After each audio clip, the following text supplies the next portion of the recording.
Il est 18h43.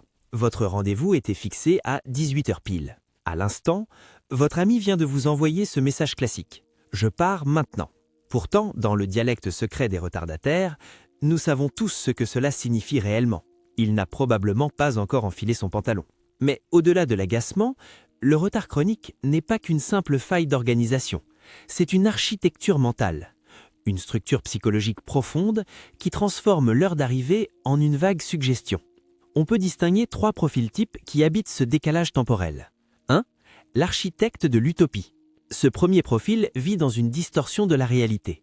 Il est intimement convaincu qu'il peut se doucher, se coiffer, traverser la ville et trouver une place de parking en exactement 11 minutes, à chaque fois. En psychologie, on appelle cela l'erreur de planification. C'est cette propension à ignorer l'expérience passée pour nourrir l'illusion que, cette fois, tout sera fluide. Dans son esprit, les embouteillages s'évaporent et la logistique devient un rituel mystique de 3 minutes. Sa signature, cette phrase, prononcée avec une sincérité désarmante, « Je ne comprends pas, je suis pourtant parti à l'heure », ce qui factuellement est une fiction. 2. Le fugitif inconscient. Ici, le retard n'est pas une erreur de calcul, c'est un bouclier. Une partie de lui-même refuse l'événement à venir. Qu'il s'agisse d'une appréhension sociale ou de la perspective d'une soirée épuisante, son subconscient fabrique des obstacles pour ralentir le départ. C'est une stratégie d'évitement qui se déguise en maladresse. Si vous remarquez que votre ponctualité est chirurgicale pour certains rendez-vous, mais désastreuse pour d'autres, votre cerveau essaie de vous envoyer un signal. Le temps devient alors le reflet de votre résistance intérieure. 3. Le protagoniste de l'instant. Enfin, il y a celui pour qui le retard est une mise en scène.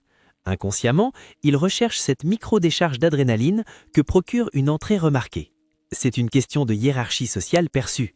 L'idée que l'importance d'un individu se mesure à la patience de ceux qui l'attendent. Faire patienter autrui devient un exercice de pouvoir silencieux. Cela transforme son arrivée en un moment plus cinématographique.